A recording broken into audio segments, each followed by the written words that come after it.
Well, hello everyone. My name is Mike Mason. I'm the Manager of Leadership Development for Disaster Cycle Services, and I'd like to welcome you all to today's DPM Webinar Series on unlocking the power of volunteer leadership.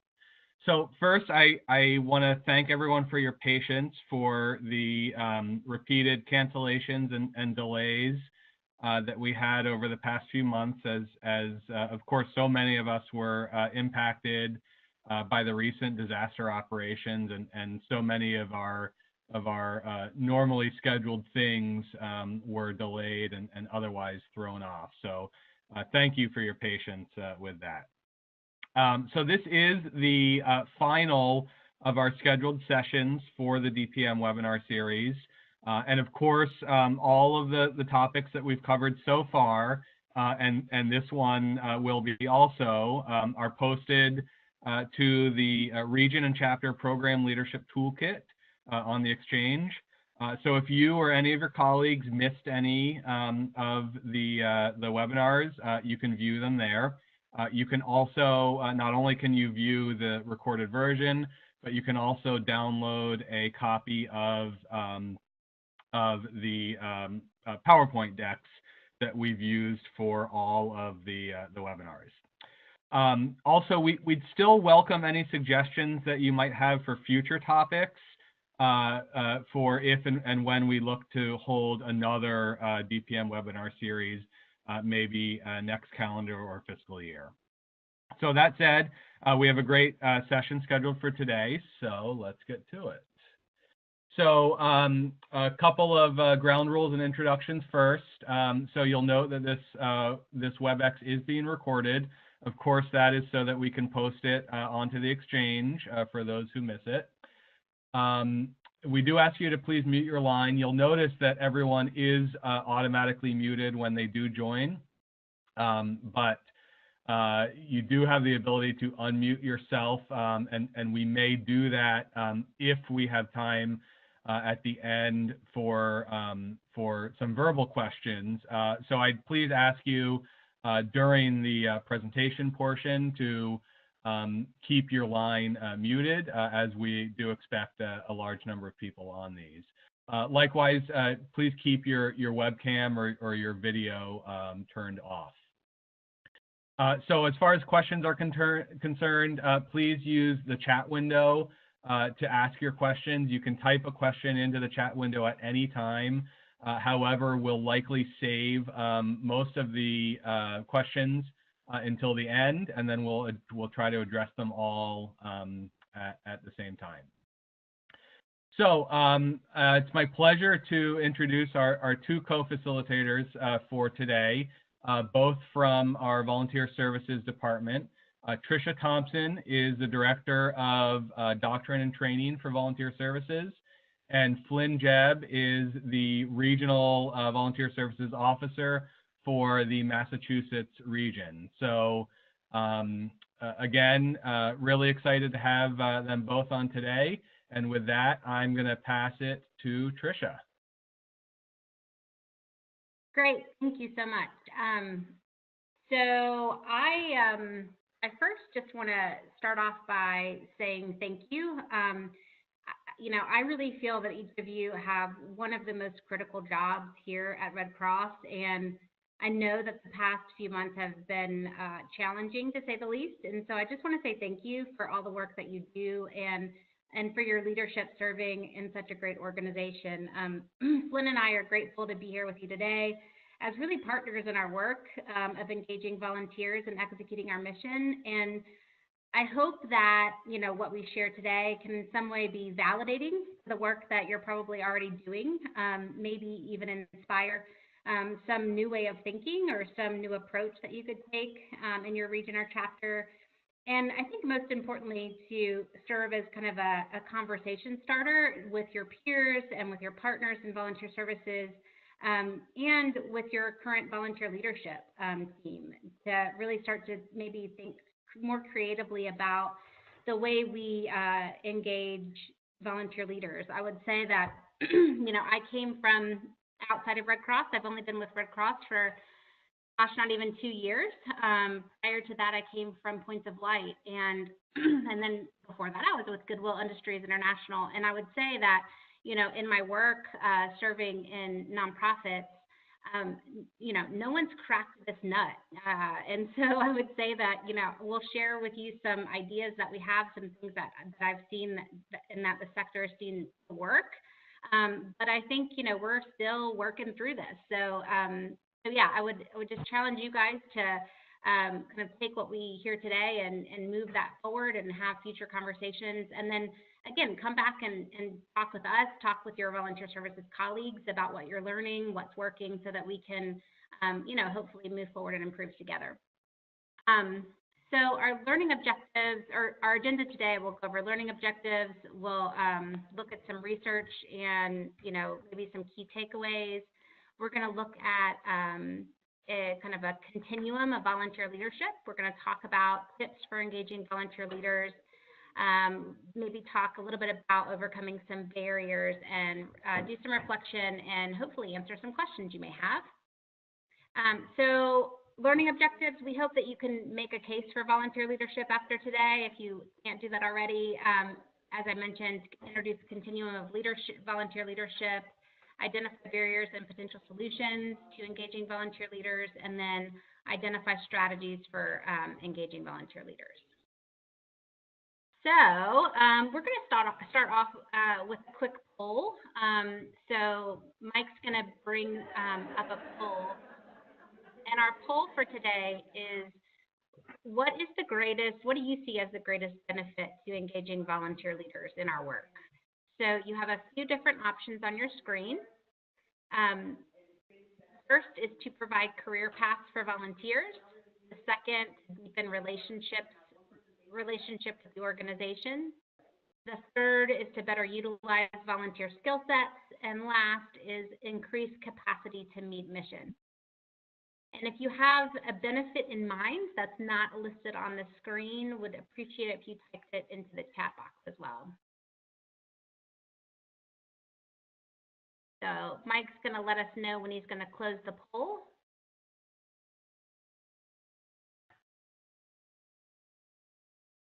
Yeah, so we've got about half of the folks so far have answered, so we'll give it another a couple of minutes.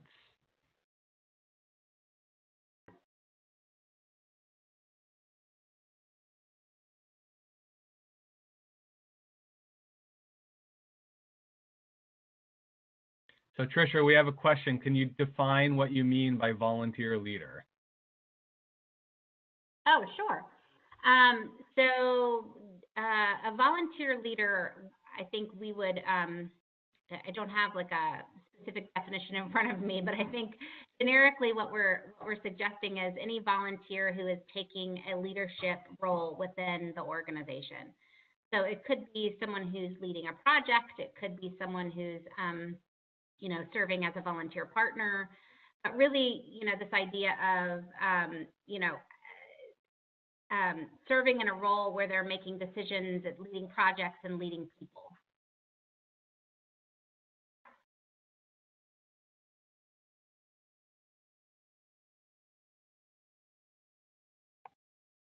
So I'll give it about another 30 seconds, and then we'll close the poll.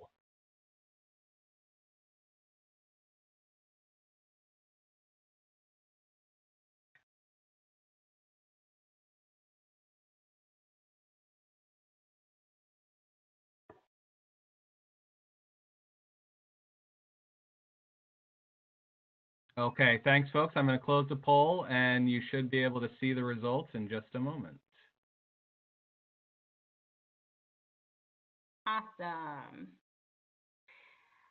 Excellent. So this is not surprising to me. So majority of you guys, you know, suggest that the greatest benefit to us as an organization is in fact increasing our capacity to meet mission. And I would, that was my response as well.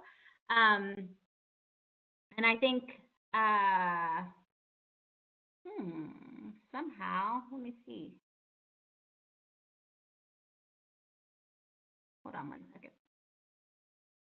Somehow these, Mike, can you see the results? Okay, there it's back. So majority of you guys increased capacity, and then the second option was better utilizing the skills of volunteers. And then the last but not least was deepening the relationship. So I think ultimately, I mean, you guys know this already, but I think it's important to just call out the benefits, because I think we have this, you know, this kind of, in many ways, a directive, right, that kind of comes to us with this goal of us engaging more volunteer leaders. But we need to stop and ask why. Like, why is that important? And ultimately, the reason why we do that is because of the mission. It's really all about, you know, increasing our capacity to meet mission. And we do need volunteer leaders to step up and do that. But by doing that, what's great about it is it creates a deeper relationship with the individuals, which we know drives better engagement. It also helps us better utilize their skill sets, which we know volunteers tell us that they want to volunteer, you know, knowing that their skills are being utilized. So, you know, I felt like it was important for us to kind of take a moment and look at that together. So thanks for participating. We're going to go to the next slide once Mike gives me back rights, or he can actually just advance it for me. Excellent. Okay, so we're going to take a little bit of time look at some research, and I felt this was important for today's session because in many ways I think it's useful for us to kind of take some time to look at what other organizations have learned with regards to their engagement of volunteer leaders and glean from that, right? And so one of the studies that I always like to point to is the study on that New York Cares did. It was done in 2009, but I think the learnings definitely still apply today. And the study was done by New York Cares, which is an affiliate of Points of Light. They do a lot of managed projects, excuse me, so kind of hands-on projects throughout the year. And so they commissioned this study because they had a few significant problems that they were trying to solve for. You know, for example, only 30% of the volunteer opportunities were going unfilled, and 55% of newly oriented volunteers never signed up to serve. But one of the most important things that they were trying to solve for is they really did need to increase the number of volunteer leaders, because they had a boatload of episodic volunteers who were showing up to serve, but they didn't have individuals who would kind of take that next step and say, yes, I'll serve as a leader and lead a group of volunteers in service. And so they commissioned the study, and they looked at their volunteer population, and they kind of placed them into 6 categories. And so you see those 6 levels on your screen, starting out with shoppers and moving all the way up to the committed leaders. And, you know, as you can see, obviously they had majority of their folks were episodic. And like I said, they were trying to get more folks, you know, on that continuum to become more committed and engaged leaders. And so there's a lot of fascinating things that came out of this study, and I would encourage you guys to go and you can read the full report. A couple of the most interesting things that kind of stuck with me is, and I feel like is relevant to this conversation, is around the motivation of volunteers to really take on these leadership roles. And so they found that the 2 biggest contributing factors to increasing volunteer leadership was, 1, believing the volunteers to believe that they were making a difference. So in order for volunteers to move down that continuum and to take on leadership opportunities, they needed to know for themselves that they were making an actual difference. And 2 was that they needed to have satisfaction with the organization. So this is not rocket science. I mean, I think that this is like a, you know, it's kind of an, you know, duh.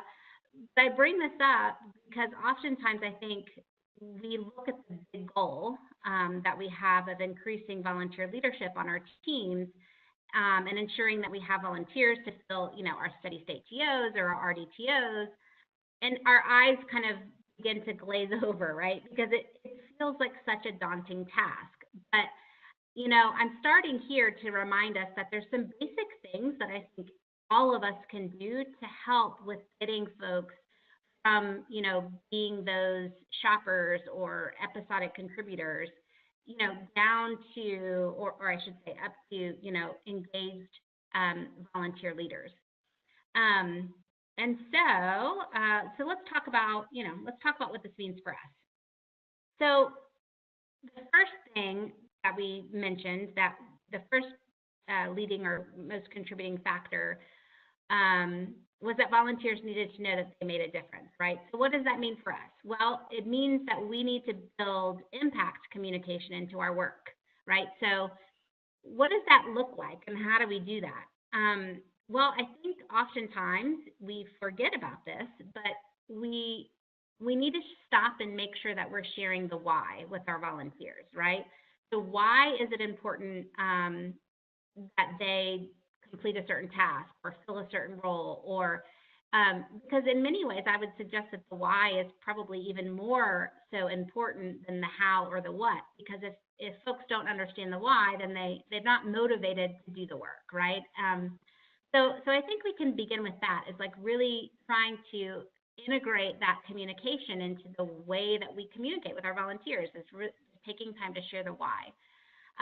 The second is we can strive to share the results of volunteer leadership. So what are we driving towards? I know that we talk a lot in volunteer services about hours. Hours are so important because obviously we share that with our funders and we use that for our audit purposes, and that's all well and good, but we tend to treat hours as an output, and hours are an input to achieving a goal, right? To achieving an output or an outcome. And so what I would like us to start to kind of be more mindful of is, as much as we talk about hours, let's talk about hours for what purpose? What are we trying to do?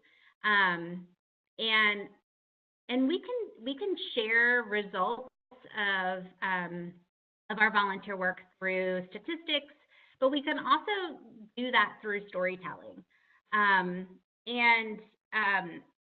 I think it's really important that we try to, as much as possible. I mean, storytelling is kind of an art form that I know I am striving to become better at.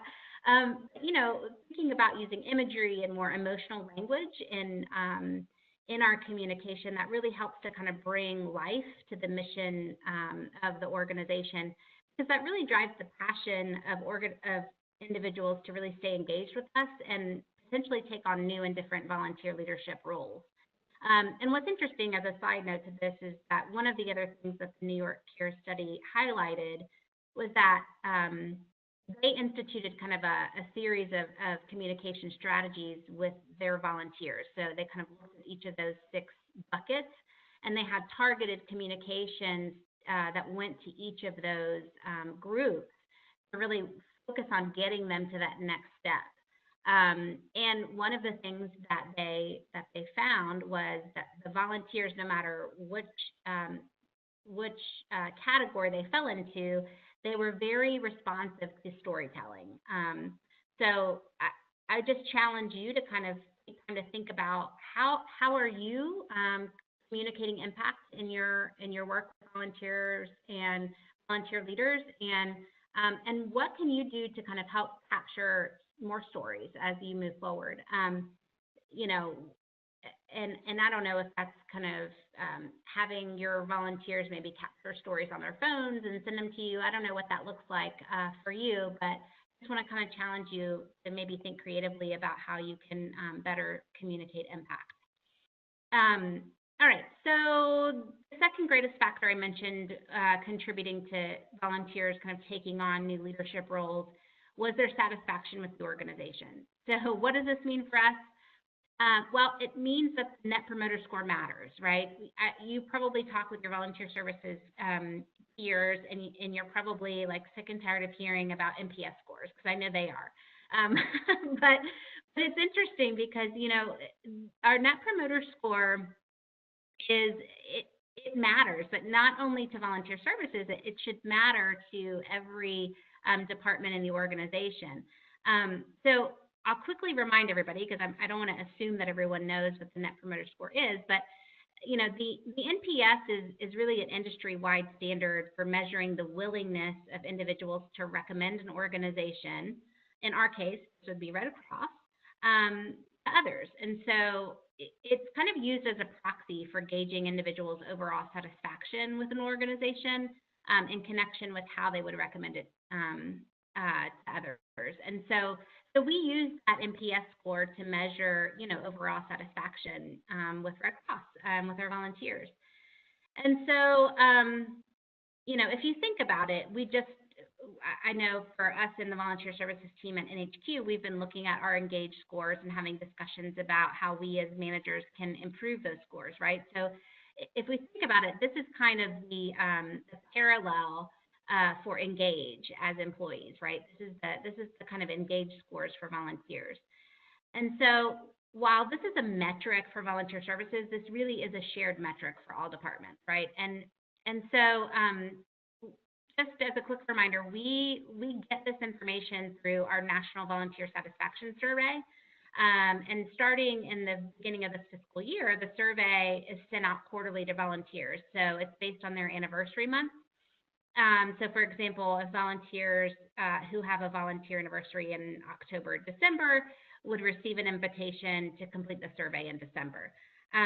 So in order to receive an NPS score, in order to achieve the Net Promoter Score, survey respondents are placed into one of the three categories. So we kind of look at it as either you are a promoter, you're a passive, or you're a detractor. So promoters are, you know, give us a score of 9 or 10, and that's like basically saying that they're extremely likely to recommend us as a place to serve. Passives give us a score of 7 or 8, and so those are folks that they kind of are considered neutral, but they're not really likely to recommend us, but they're happy with their service. And then detractors give us a score between 0 and 6, and so these are folks that are not likely to recommend us to others. So I want to quickly take us through what folks are saying about us. So I don't know if you guys have had discussions with your volunteer services peers about, you know, kind of the regional and or chapter level data around this, but the high level, you know, I think it's important for us to kind of look at how satisfied volunteers are with us, because if we see that volunteers are not satisfied, we know that, again, they're not likely to take on leadership opportunities. So as I go through this, what I'd like for you to do is maybe write down a few things that you see as opportunities for you to improve. So a lot of this stuff, I think it's easy for us to say, I can't change how volunteers view leadership, you know, and so that might not be something that you can change, but there might be something on here that you do have the ability to impact or shape in some sort of way. So I just would like for you to kind of take an opportunity to write something down, things that you might be able to impact in some sort of way. All right, so let's start with our detractors and passives. We always want to start with the negative, and we'll end on the positive. So our detractors and passives, you know, we're looking at these folks together because basically they said the same things. It was just kind of at what degree, you know, they said it. So, you know, the detractors felt really, really passionately about these things, whereas the passives said the same things, but they weren't as passionate about it, if that makes sense. All right, so some of the things that we can look at here, treatment of volunteers, they didn't feel like they were appreciated, difficult for youth to volunteer, they felt that we always had room to improve, workload too much, too big of a commitment, and then others said there wasn't enough or they were too narrow, lack of organization or waste, lack of communication, cumbersome onboarding, computer problems, inadequate resources, no after work or weekend volunteer opportunities, mostly virtual opportunities, work was not interesting to them, or they felt pressured to work in areas that they weren't interested in, felt that training was confusing, and problems with management or leadership. So I'll stop here and say, again, this is not just DCS volunteers. These were volunteers from across the organization. And as you know, a lot of volunteers wear multiple hats inside of Red Cross. But, you know, I put this up on the screen, again, just to say, is there one or more things on here that you could improve on, right? Lack of communication. Could you do a better job of communicating with your volunteers? That might be one. So I want to see if, Flynn, do you have anything to add to this before I go to the next slide? Yeah, thanks, Tricia. I will just comment really quickly. You know, I served in the workforce engagement role prior to becoming the Regional Volunteer Services Officer. And I can just say anecdotally, you know, different teams will have, you know, different impressions. And so I think, like Tricia said, there's real opportunity. And I think, you know, it's something that you can, you know, strategize around with your workforce engagement, you know, specialist or manager, or with volunteer services, because what I'll say is it's very small decisions and small actions that can improve upon these things and really turn these kind of areas into real opportunities and really change the culture of your team. So I'll just say that I have seen tweaks in some of these areas to really make big impacts on team culture. And ultimately, you know, the goal should be to build teams people want to be on and stay, and we can really develop and deepen that capacity. So again, it's really small actions that can improve a volunteer experience in this space. Thanks, Tim.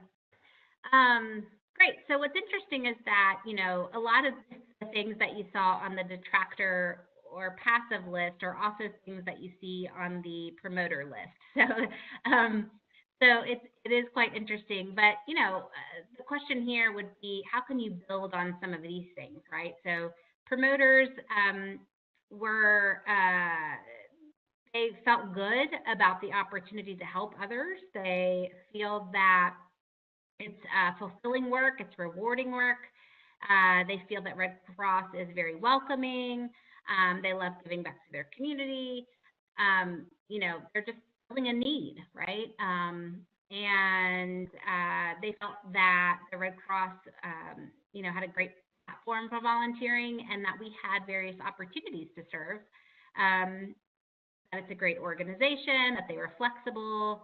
Again, remember to the last slide where they said we weren't flexible. So, you know, take all this with a grain of salt in some regards, but, and then, you know, provides quality training to volunteers. So, you know, again, we said here that they felt our training was quality, but then on the last slide, you know, they felt in some regard it was training was, there were too many requirements.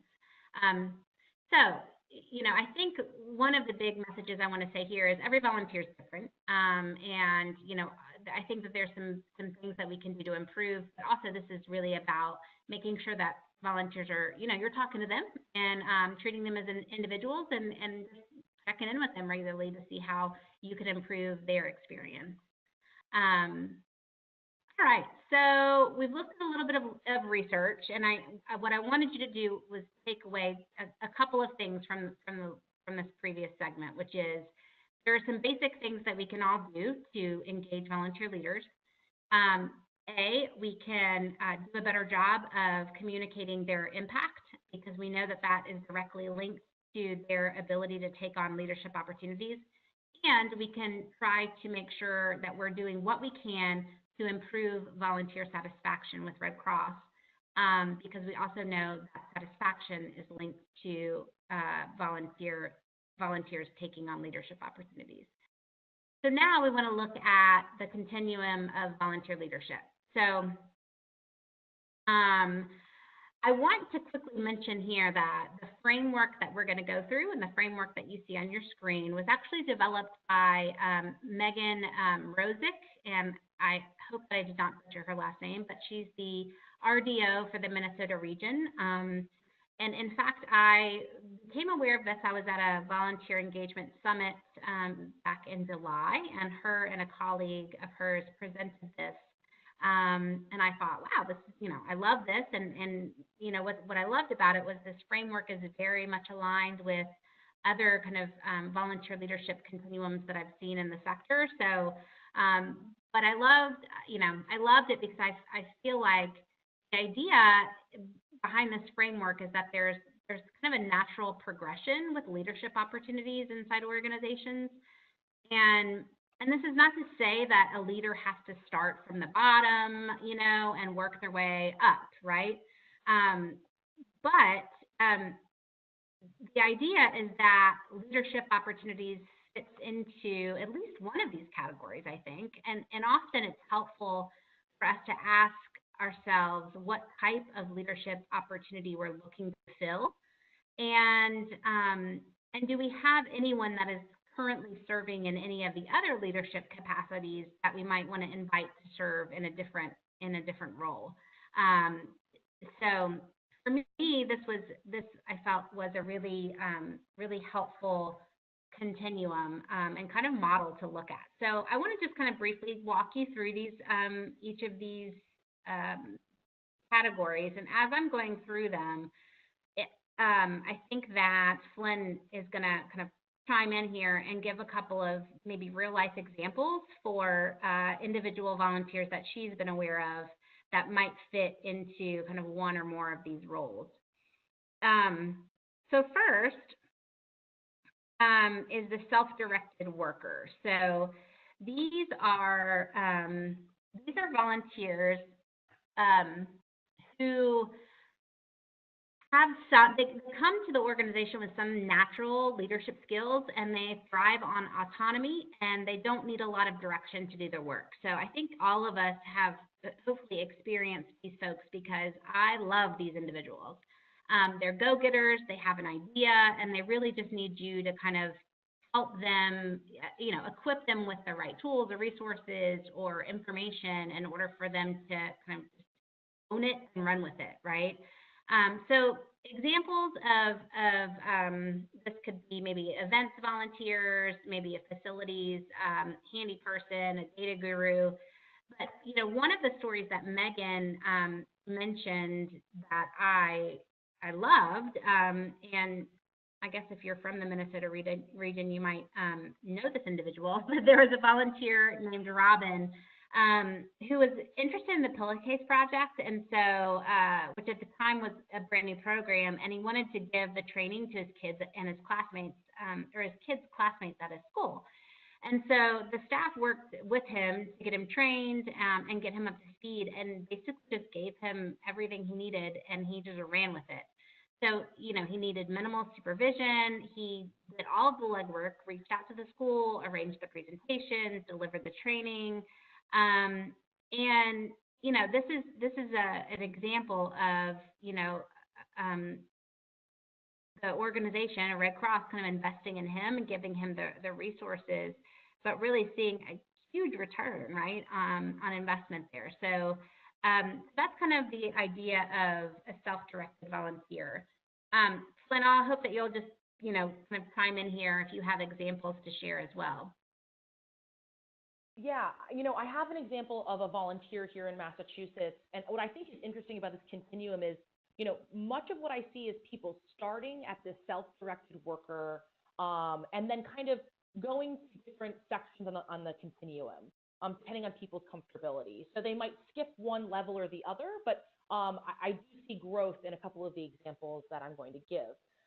We have one where we had a retired state worker who came in and joined a disaster action team and just sort of got it, got the clients, really kind of very quietly started, meeting team members and getting comfortable socially on the team, and then started to kind of, make himself available for other projects. So he ended up moving from that self-directed worker space up to both a team leader. He became a DAC supervisor and really helping in sort of a DAC captain role.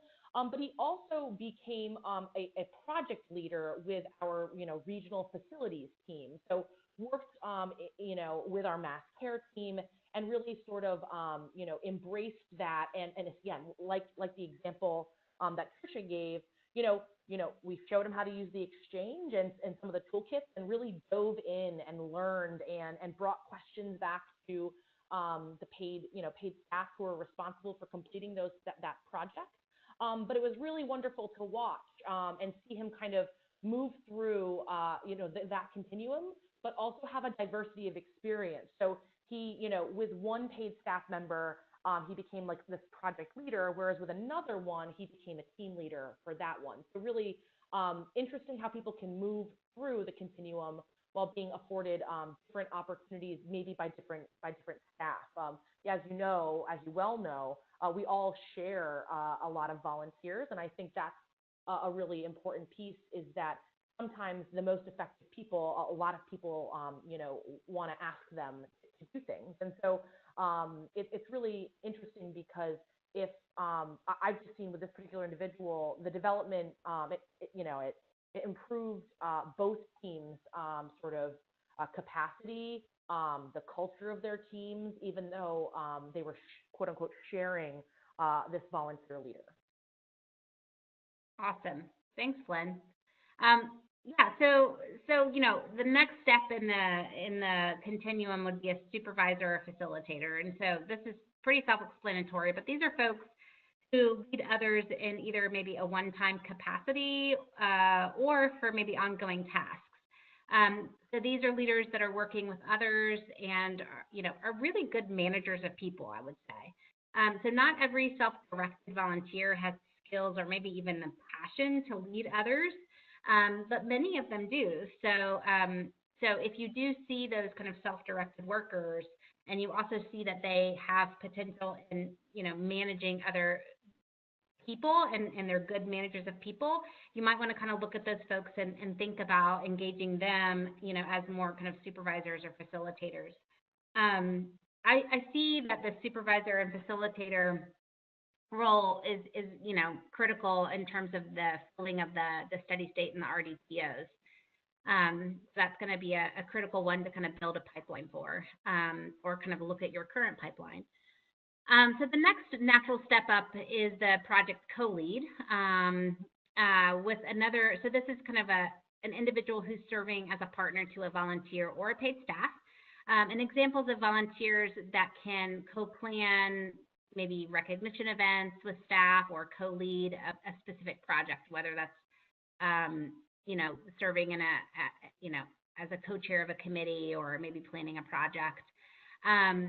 But the idea here is this built-in model of job shadowing, right, or mentoring. And so that's why I love the co-lead, is because in many ways people might have the appetite to serve as leaders, but they also just kind of need the easing in, right? They just need a little bit of time to kind of get their feet wet, watch someone else who's currently in that role before they say, okay, I get it, I can do this. So I love the project co-lead because it does have that kind of built-in mentoring or job shadowing step. So the next step is, once they co-lead, then it's, serving as a potential project leader. Excuse me. So examples here would be leading an event. Maybe they're leading a sound the alarm event. And, once they kind of serve as a project leader, they could potentially serve as a team leader. So these are folks who are leading a team of other volunteers in a short or long-term capacity. Many of these folks, I think are the folks that you guys are going to be looking for to serve in that steady state or RDTO as well. And these are folks that are, they can lead planning initiatives, manage team performance, make decisions about resources. Next to last is a partner to senior leadership who helps with providing strategic direction and planning. And then finally is, organizational leadership, which, example could be, maybe serving as a member of the local boards. So, again, it does not mean that you have to start here and, work your way up here. But the idea is that there are, if you kind of, I think this provides a good framework for you to kind of take a look at your current volunteer population and kind of say, okay, if I'm trying to build a pipeline of team leaders or supervisors, who do I have, and how do I kind of work work with them to get them to a place where they can kind of serve in that role. Yeah, and I just want to add, oh, sorry, Tricia. I just wanted to add one thing about that. I think it's super important to know your people as individuals and know them personally. I mean, we have an example of somebody who came into the organization because our office happened to be walking distance from their home in Boston, and really started as a mass care service associate, sort of at trainee. And as he sort of got more involved with the organization, and people were looking for help around a database project or very specific project-based work, he was able to offer and sort of grow into this database manager that does a lot of very sophisticated reporting for our disaster services team. Well, it also turns out that he's actually a retired executive for a big retailer, and eventually became became a board member. Really partnered with a lot of members of senior leadership, including the RDO, and kind of as a mentor in many ways, and is currently serving as the executive director of one of our chapters as a volunteer. So it's really amazing, and I think a lot of his career, came from people knowing him as a person, having conversations, and really understanding and defining needs where we needed him to fill in, and he really has grown over the last 5 years, and really helped us in so many areas along this continuum. Oh, I love that. Yeah, I have a similar story, and I'll tell it real quick as I change slides and turn over to strategies. But yeah, I had an executive director who was serving alongside. They had a group of. This was when I was serving at Point of Light, and it was a hands-on project. And so this team of volunteers kind of came out from a local business, and they wanted to do a team building activity. So they did a beautification project. That's what we give volunteers, And so, here the executive director was kind of sitting down mulch with a volunteer, and she started talking with him, and lo and behold, finds out that he is the executive director and of this company, and then beside him was the CFO, and she kind of was just taken back and said, "Gosh, I would have actually thought about this. I would have loved to have used this time to pick his brain about just serving as an executive, or have their financial people kind of get together so that they could learn from each other." And so yeah, it's interesting because you learn a lot from just simply having conversations with people. So all right, so I am going to turn this over to you, Glenn, to take us through kind of some strategies for engaging volunteer leaders. Absolutely. Thanks, Tricia. So we did talk about a couple strategies earlier when we were talking, about the research, which were to communicate the impact of the volunteer work, as well as ensure that our volunteers are satisfied, which are things like making sure the volunteers have appropriate resources, make sure they have the right information, and have a forum to give feedback.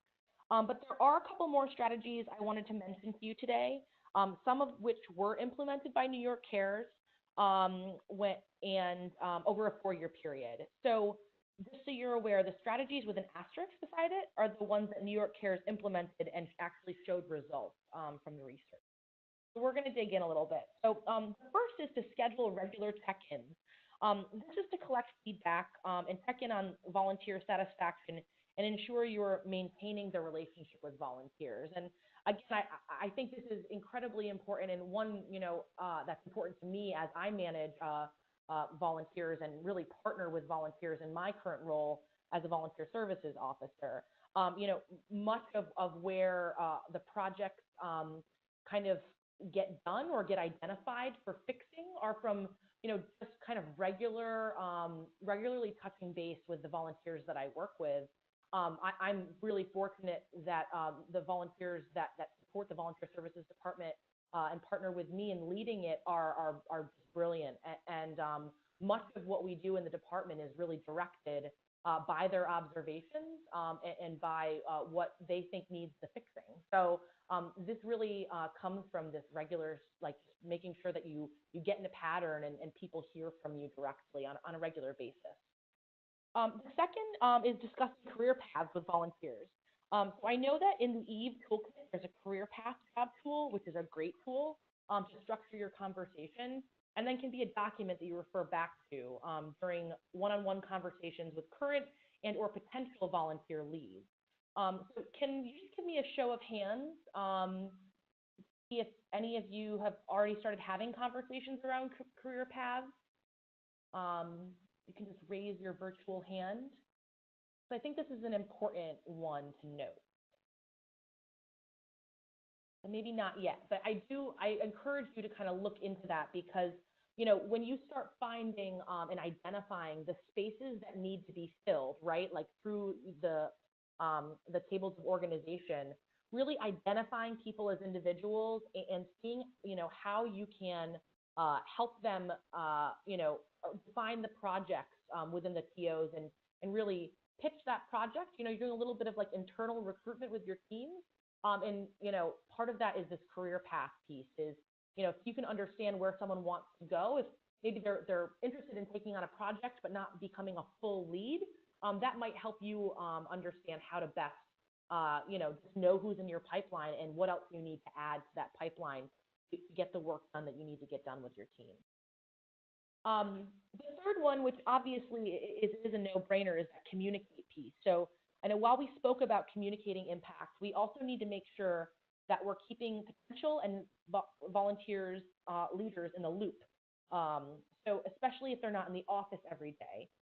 A lot of people are managing virtual teams, more virtual teams now, and it's amazing how notes from a call or sharing the agenda and following up on a conference call, these things really do matter.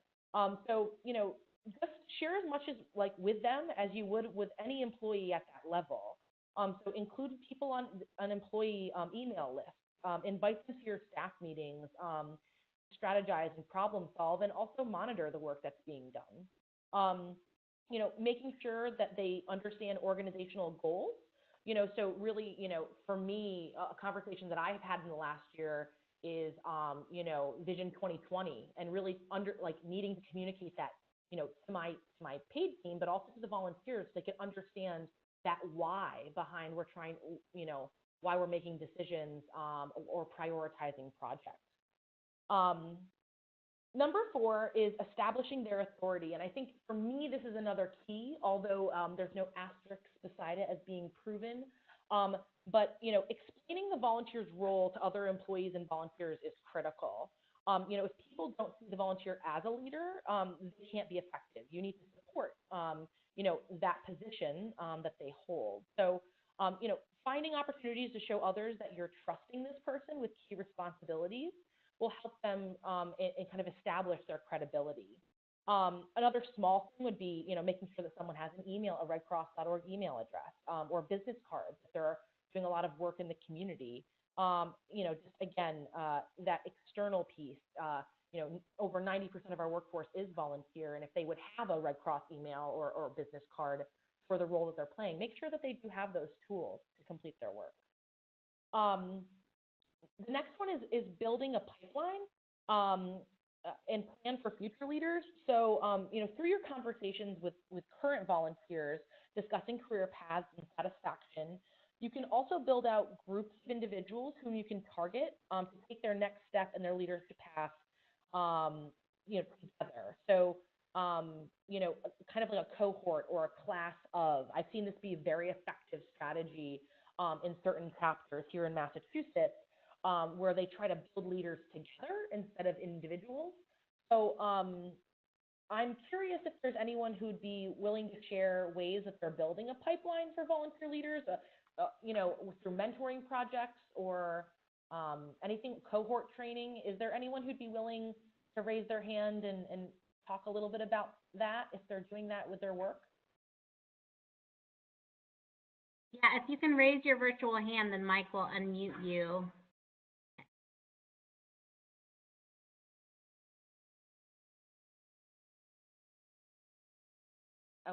quiet group. Flynn, I do have Jason Scott has raised his hand. Jason, I'm going to unmute your line. Great, thank you.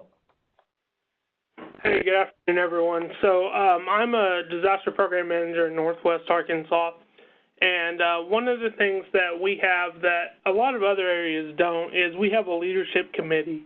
The leadership committee was formed. It is an all-volunteer. Paid staff are part of it, but we're non-voting members in the leadership committee.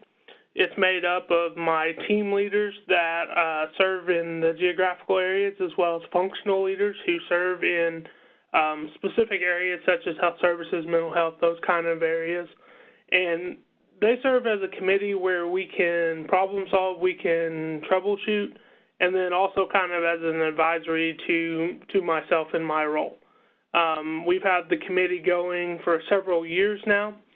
We've seen, you know, as the organization changes, we've seen some changes to our committee, and we're always striving to make it better. But it is a voice for the leadership, and my volunteer leadership seem to really enjoy that and have taken full opportunities with that. Awesome, that's brilliant. Thank you for sharing. That's really creative. That's a really neat way of you know, again, building that pipeline of leaders. Very cool.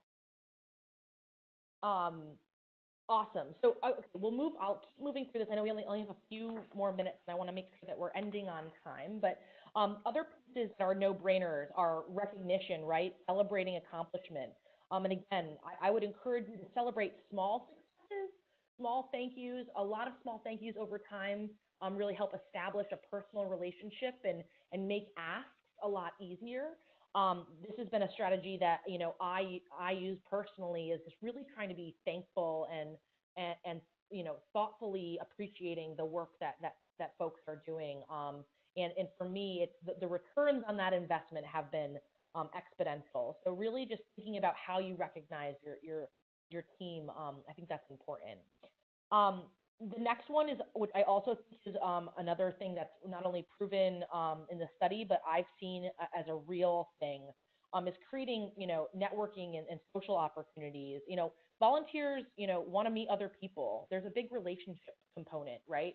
We want to build teams people want to be on. If you want to be on the team, you're going to stick, you're going to stay, and you're going to want other people to be there too. So I think this is a really cool way to really build capacity, is building teams people really want to be on through you know, that social connectivity of the team. The next one is training and mentoring. So I know that training, you know, in a traditional sense, you know, that's, you guys are DPMs. You know that we don't need to discuss that in terms of the importance. But a thing that I'll mention is that a lot of volunteers do come with skills, experiences, and abilities that we should recognize. So, you know, when you can place people on a training plan, really see how to fill gaps through our curriculum or through other experiences. I think this is critical. And the last idea is a team-based approach. So we're seeing in the sector that volunteers do not want to sign up for a full-time job, and they want more project-based work.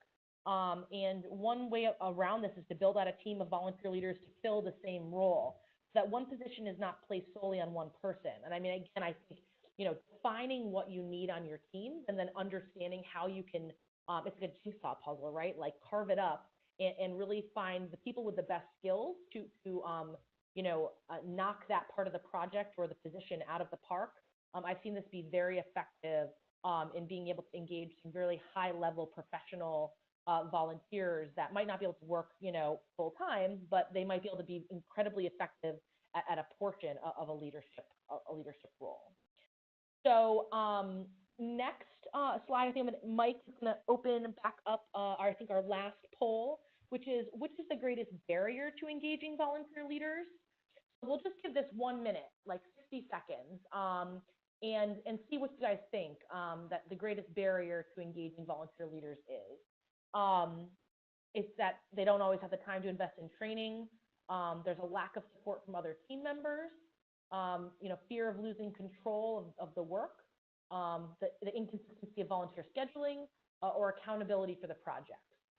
So if Mike, if you don't mind, we'll just give it like another few seconds and see what the crowd thinks is the greatest barrier to engaging volunteer leads. Sure thing. We're almost at 50% response now anyway. Awesome.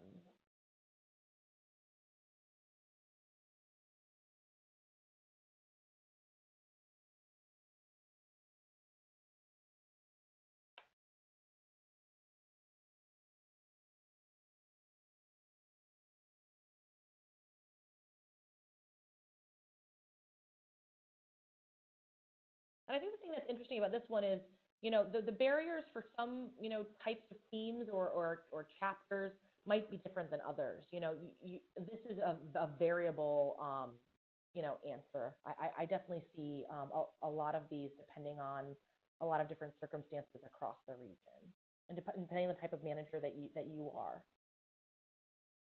So okay, I'm gonna close the poll and share the results. Oh, that's so interesting. Yeah, volunteer schedules are not as consistent. I think this is definitely one that I hear a lot of, for sure. And you know, again, that training, like that training piece is a big one. You know, the team culture is another one that we definitely do a lot of solving around. But that consistency of schedules definitely is a barrier that I do hear often. So I guess the next slide, we'll just talk a little bit about turning these barriers into benefits. If we could go to, the next slide, Mike. Yeah, okay, great. So just to kind of walk through these is, which is important, is just kind of how to pivot, right? So in terms of not enough time, you know, this is a big one, right? It's like the teach a man to fish. It's you know, if I invest the time right now, will it be a worthwhile investment in the future in terms of not having to do it, doing it later? So I'll tell you that I've seen a lot of people, you know, really, and I fall into this myself, of really if you take the time to teach and mentor and support, that you might see huge amounts of time freeing up in your schedule for specific tasks in the future. There's a lot of this around volunteer connection, maintenance and support. That we've seen to be, you know, really successful with certain individuals. Teaching them really helps the teams, you know, understand how to better manage themselves in the database, and it's, you know, that's an important piece. You know, people new to delegation, so number 2, often feel like they're giving up control, you know, with you know, when they turn things over to volunteer leaders. So communicating with those people you've delegated to frequently and checking on the progress can help decrease your fear as a manager and give you a sense of control, you know, into the project. So part of this is also same thing, getting credit for the projects. You know, really celebrating and recognizing the work that gets done will help mitigate this. And the same thing, you know, really helping to, you know, in terms of doing it better, or people who are resistant to job delegation. I mean, you should be trying to work yourself out of a job. If you can delegate yourself out of a job, then you're going to be able to work on bigger projects, higher level things, really, you know, really be able to kind of increase your capacity to lead teams as well. So with that, I'm going to kick it back over to Trisha and the next slide. I know that we're getting tight on time. But I do hope everybody does think about one thing you plan to do as a result of today's session. Yeah, thanks, Lynn.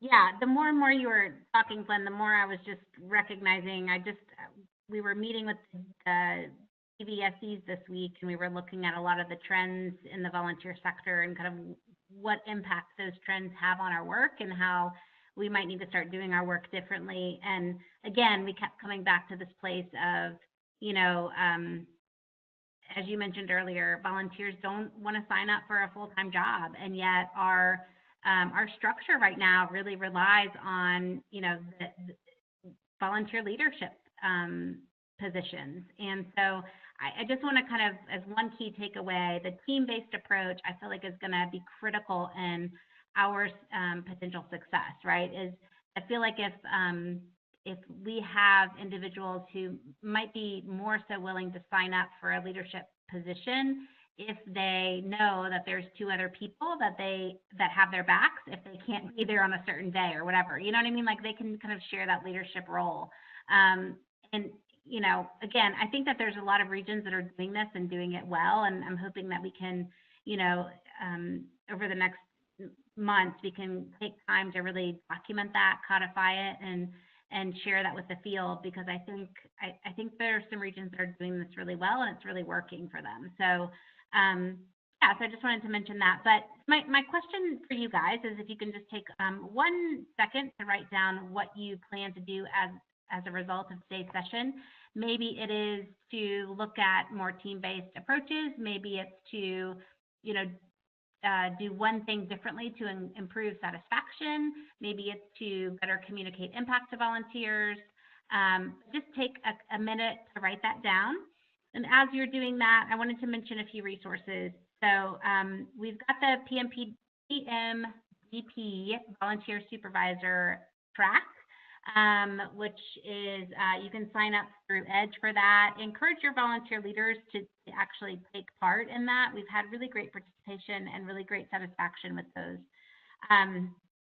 So there's a flyer and a supervisor guidebook on the exchange. There's also a few resources that you guys can take advantage of on the Volunteer Engagement Infrastructure Toolkit. There's kind of an engagement planning template, an interview checklist, onboarding checklist. And again, Nancy Smith obviously has done an amazing job with her team of volunteer leaders, and those of you out in the field who've been working with her on pulling together some job tools on the EVE toolkit, one of which we're mentioning here is the Career Path job tool. So hopefully you guys have taken a look at that and are using that. So we're at time. I don't know if Mike's going to want to facilitate questions or if we're just going to end it now, but I would just say if you have questions about anything that we've talked about today, you are more than welcome to email us at volunteerresources@redcross.org. And I will obviously be there to answer any sort of questions you have for me. And I will turn this back over to Mike and just say thank you for having Flynn and I with you today. Yeah, thank you. I think just in the interest of time, Tricia, that we probably do not have an opportunity to get to questions. So please use that, that email address that you see on the screen, volunteerresources@redcross.org. Just another reminder that the recorded version of this WebEx and the downloadable slide deck will be posted on the Region and Chapter Program Leadership Toolkit on the Exchange. I would look for that within probably the next week or so. Tricia, are we going to try to do the final thing? I would love to, yeah, I would love to. Okay. So we have kind of an add-on treat here. It is at the end of our hour, so anybody who needs to drop off, please feel free to do so.